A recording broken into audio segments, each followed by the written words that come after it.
to hear all about your paranormal experiences. I'm ready. You ready? I'm ready to spill. Yeah? I'm ready to spill. All right, good. So tell me, explain. So it's about, so basically, in a nutshell. In a nutshell. You are wanting to hear ghost stories, but Yes. it's not just limited to ghost stories. Not just limited to ghost stories, paranormal experiences, Yep. unexplained experiences, things that you can't... Bigfoot. Yeah, Bigfoot. I'd love to hear a Bigfoot I've got plenty of story. those. You do not I have don't know plenty one. of... You don't even know one. Well, that's one more than I thought you would have. Anything that you've experienced in your life that's a little bit out of the norm, a little Yep. bit paranormal, Yeah. I want to hear all about it. I'm in. That's what I like. I'm in. Yes. I'm in. I'm ready to spill. I'm overflowing. My cup overfloweth with ghoulies. With ghoulies, if you will. Before we get started, Right. would you like to hold my dog for this? Yes. Yeah. He's funny. Oh, Sonny. He looks a little bit different to the last time you saw him. He's getting heavy. Hey, Heavier. don't fat shame my dead Ow. dog. Ow! It's magic. What else are you keeping? I have some ghoulies as well. I'm gonna Yeah. put him. I'm gonna put him down. Again? Why would you do that to me twice? If that's okay.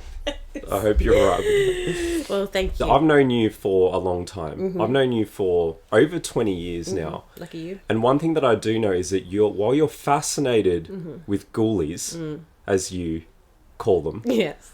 you're also terrified. Oh, I don't want to hear anything about it. You don't want to know about the I don't want ghoulies. to know. No, thank you. You don't want to know. I don't want to know. So it's a weird. So I don't know why that is either. Such a deep fascination, obviously so much so that I've started a channel and a podcast about it and annoying people to take time out of their day to tell me they're ghoulies, but I'm terrified. I'm just so scared. what do you think that is? Like, where did that come from? I just don't want to see... I just don't want to see anything that's But- not of this world. Which is fair. I don't think that's unusual. But where do you think that came from? Where do you think the fascination contrasted with the fear came from? How did that occur? I think the fear part of it is literally it's the unexpected. So I've spoken to you about this, and I've even mentioned it to my fiance Seth. If we're having a conversation, behind the camera? Who is behind the camera, by the way, beautiful cameraman. If we're having a conversation and it takes an unexpected turn, my anxiety spikes. So it's the unexpected, it's the unknown, it's where I think something's going and something completely out of left field. So we might be having a conversation and you go, oh, did I tell you? And I hate that. That's probably like the worst thing because I don't know what you're going to tell me. You could tell me, I have no idea what you're going to tell me. And that's what's terrifying. And it could be good news. It may not be a scary thing. Yeah. It's just the general idea of... And it's the shift in tone in the conversation. It's the unexpected. And sometimes, I don't know if you remember, but I'll say to you and I'll say to Seth, oh, I don't know if I want to hear this. Or is it scary or is it bad? Like, what is it? And you're like, no, I'm telling you about a movie that's coming out. Oh, okay. Yeah, handle okay. that. Hang on, what kind of movie is Wait. So M. Night Shyamalan movies Oh, that no, you don't want to thank hear anything about. No one it. wants to hear about No, that. in fairness. No offense to the M. Night Shyamalan estate. He's alive. He's still alive. So he's the head of the estate. So him he's specifically. He's the last one I want to upset. Exactly. I think That's interesting. Deep fascination. You and I have done a number of holidays together, a number of overseas trips to New Orleans as well. Apparently the most haunted city in the world. Yeah. Do you remember what it was like there, traveling with me? No, I can't remember. That's we the had black some mold you had in your room. It was black mold poisoning. No, I do remember. That was interesting. Super interesting, super fascinating place. Yeah. Deep history, culture. It's beautiful, but there is there's another energy and vibration to that place. We also did a tour of a lunatic asylum. Oh, as that's well. right. I was like in New Orleans. Not in New I Orleans. do not remember that. No, not in New Orleans. We did that here. The Ararat Lunatic Asylum.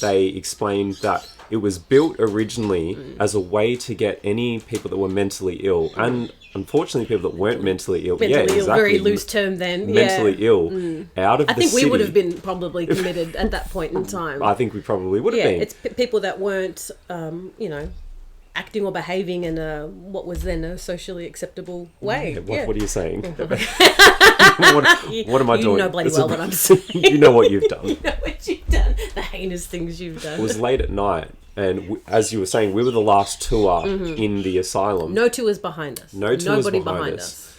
As we were walking through, we had just left the women's ward, and we were in a kind of sky bridge type. Yes, connecting two buildings. Two different buildings.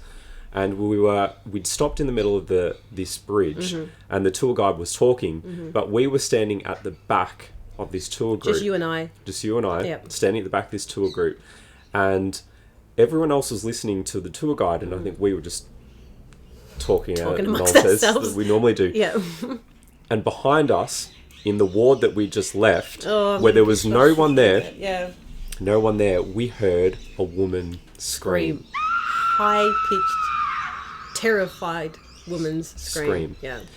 And the reason we knew that no one else was in there is because in that particular part of that tour, they had switched all of the lights off, and we knew we were the last tour guide for the night anyway. So it's not like there could have been anyone kind of walking around. If they were in the dark, pitch black, because they had switched all the lights off. But we heard and it was faint. That's the thing. It wasn't close, I would say. It wasn't, but it was.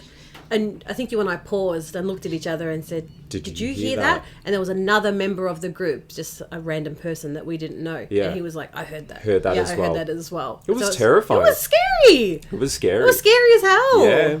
Ghoulies are out there. They will get you. They're going to get you. Ghoulie going to get you. Ghoulie going to get you. So with our time in New Orleans, I don't actually remember anything terribly paranormal happening, but do you remember the hotel that we stayed in that just felt icky, just horrible feeling? And I remember you and I were there, and your lovely partner Chris, the three of us were staying there, and all of us at separate times had thought it and felt it, but we never spoke about it. We never said, this place feels a bit off. And it was a nice hotel when it had been renovated, and I think it was a Holiday Inn from memory, near the French Quarter. And at one point, probably towards the end of the trip, I think we all confessed, like, this place feels horrible. This place feels dark. It doesn't feel nice. It feels... And who knows if that's just, like, the atmosphere. You can get caught up in the... you can get caught up in the vibe of it, especially if you've done a ghost tour and, you kind of... It's on in the back of your mind. Definitely. And whatever. And it's, touted as one of the most haunted... They really play into that as well. Yeah. One of the most haunted cities in the world. So definitely that can play in your mind as well. Yeah. But speaking of your lovely partner, Chris, he's also has some interesting stories about his... I guess it's a homestead or an area that he grew up in. And, if you wouldn't mind telling us a little bit about some of his ghoulies from his home in Queensland. Tell me a little bit about Chris and where he's from. Yeah, so Chris is from it's southwest Queensland. So what's interesting about where Chris's family lives, so his parents work for a sheep shearing company. The guy who owns that company owns like thousands of hectares of property. He purchased what was essentially like a ghost town. There's still remnants of, the old butchers, like the old blacksmith, and they've built a lot of their, workshops and sheds kind of within the existing buildings that were there. Wow. So there's a lot of history in that place, but where Chris's family lives, so the actual house is a homestead, and it was one of the original homesteads. So the first time I went, Chris's younger sister was still living there with his parents. And when we got to the house, we had kind of come in on a situation where his sister she would have been about 12 years old at the time.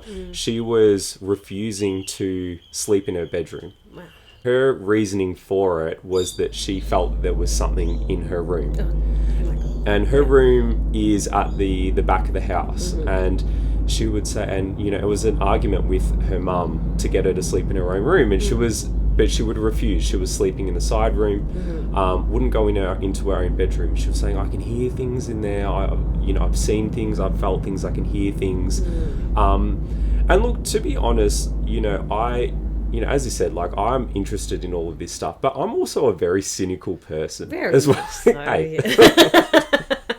No, I am, and I feel like I'm generally a pretty practical person as well. Yes, yeah. And to the point, to give a little bit of context to that, in the way that if I ever heard anything that sounded a bit strange, I would generally talk myself into thinking that it was something normal. Yeah, try to rationalise it as much as you can and look for the logic in it, rather than just going, paranormal, ghosts, ghouls, goblins, yes. That's right, and sidestepping a bit with that, when Chris and I were renting a place, and I don't even know if I've told you this story, actually. I don't know if I want to hear it. My anxiety just spiked straight away.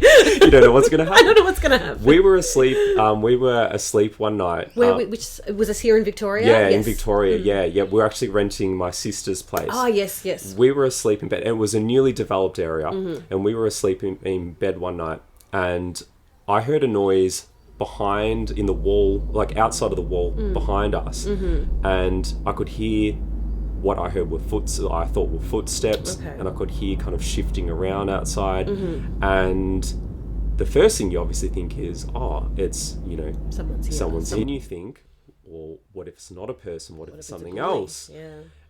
But then I thought, you know what? Be practical. It's not a ghost. It's someone robbing us. It's someone robbing us. And I closed my eyes and went back to sleep. I talked away. Turns out it was someone trying to rob us. It was someone trying to break into the laundry. It was a torch. Like, we saw a torch there. So then I got up and then we called the police. And but just to give you an idea, But so in that sense, like, I will always try and look for the logical answer to these things before I jump to that conclusion. Yes. But going back to the story on the farm, so Chris's sister, so we got to the house. She was refusing to sleep in her room, and we didn't think much of it. We went back every year or so, or a couple times a year to visit, and still she would never sleep in the room. When we went up about 5 years after that, his sister had moved out of home. She was living somewhere else, and his parents had kind of moved the rooms around, and the new spare room was now his sister's old room. Okay. We were going to be sleeping in that room when we stayed this particular time. Did you have any reservations when you heard that initially? Absolutely not. No. To be honest, I actually completely forgot about the stories of her being worried about sleeping in that room anyway. Didn't think anything of it. So we went to the house and we went into the room to put our stuff away. And to give a bit of context again, the inside of the house is still, it's got a lot of old furniture, this very, very country homestead sort of style. And this room wasn't really any different to that either. So in the room itself, it was, like an old, kind of an old queen bed, and beside the bed was a big old wardrobe. And anyway, put our stuff away. So that night when we went to bed, it was really stuffy and really hot, and they had a fan on in the room. But Chris can sleep through anything. He can. I've seen that man sleep through atomic bombs. And earthquakes. He'll ghoulies. he will happily sleep through it. Whereas me, I'm the opposite. I'm like a vampire. I need to sleep in cold. I need to sleep in dark. I need to sleep with my talons hanging from a beam upside down with my leathery wings wrapped around me.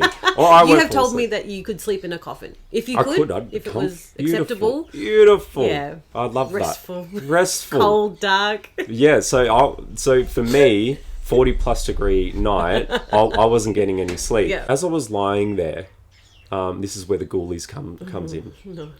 I don't want to hear it. And we're done. Thanks, it's okay. And we're out. So as I was lying in the bed, I heard a noise, but the noise was coming from the ceiling. And the best way that I can describe the noise is footsteps. Footsteps on the ceiling. Looking straight ahead from where you're lying in the bed, the footsteps were moving from the left-hand side of the room, and they moved across to the right-hand side of the room. And So when you say footsteps on the ceiling, did it sound like footsteps in a floor above you? the best way I can describe it is it sounds like someone was walking upside down on the I was afraid you were going to say that. it sounded like the footsteps were inside the room, but on the ceiling. Okay. From left to right. And what are you thinking in that moment when you're hearing this? In that moment, because I as I said, that was not on my mind at all about, anything paranormal to do with it. It took me a few seconds to kind of click what I was hearing. But when I tuned into it, I did start to kind of feel a bit weird with it. What did get my heart elevated was I heard a drop to the ground and a landing on the ground. Like whatever was on the ceiling has now dropped down to the floor. That's what it sounded like. Someone landing. Landing on the floor. Oh my gosh. At that point, My palms are sweating. Mum's spaghetti. Mum's spaghetti. At that point, I kind of opened my eyes and in the corner of the room, I did see what was some sort of dark figure in the corner of the room. Upright, crouched. Upright in the corner. Humanoid shape. Yeah, like a person shape in the corner of the room. And at this point, I was not calm, and I believed I was a believer in that point. And what did you do? So in that point, I did the only thing you can do, which is just close your eyes. And hope that it disappears. It doesn't eat your soul. Yeah. And I did, and opened my eyes, nothing there. So gone. Close your eyes, open them again. Yeah. Disappeared. Yeah. No noise. No noise from that point. I was a bit panicked, so I woke Chris up and tried to explain it to him, and he kind of understood, but he was in a kind of half awake, half asleep slumber, and he didn't really get it, and so all I could do was just kind of lay back down and lie awake and just wait. The next thing that happened in that moment was really strange, though. Stranger. Okay. Yeah. So the old wardrobe that was beside the bed, at that point, I hear a clicking sound, and I turn my head to the right to see the door of the wardrobe start to slowly creak open. And it opened completely, right? Just slowly, like without the squeaking. Yeah, maybe with the squeaking. Maybe with the squeaking. Yeah. Oh my yeah. God. And you just I'm just imagining you just like, well, no blanket because it was 48 degrees. Yeah. Yeah. But just watching, just door, watching, just slowly opening. Just slowly watching. How could you just lie there and just watch it? Well, I didn't know what else to do, and I kind of wanted to see what would happen next. Curious, okay. So it opened the whole way, and so I didn't know what else to do, so I just put my hand out and just slowly closed it and clicked it. Oh, no thank you. Back into place. So you closed it. Closed it. Didn't sleep the rest of the night. Understandable. The next morning, we were talking with his mum, and we were explaining the situation, and I was explaining the footsteps across the ceiling, and she said to me, she's like, that's really strange because Chris's sister, that's exactly what she described as well, which was really strange. But then I explained the wardrobe that happened, with the door opening with the wardrobe, and she kind of went pale at that point. And to me, I thought the idea of the ceiling and whatever, that was creepy, but this really freaked her out with the wardrobe. And I said to her, I was like, what's the deal with the wardrobe? And she said, well, that wardrobe has been here with the house. And she said, and it hasn't been unlocked for over 10 years. So there's an old key. There's an old kind of rusty key that was in the wardrobe. And she said that hasn't been opened for over 10 years. So it's locked. It's locked. No thanks. It was weird. So further to this, with Chris's sister, her explanation of what she thought was in the room was that it was, she said she never thought it was an adult presence. She always felt that it was like some sort of child. Oh, okay. And she gave it a name. She called it Toby. Well, you're never meant to do that. No, you watch any horror they're movie. hang around. Yeah. And she was always convinced that it was a kid, that it was a child presence. And she actually went to a clairvoyant and spoke about it, and they kind of verified that, that it was a young boy. Yeah, a young boy, yeah. So it's definitely human. It's not some other...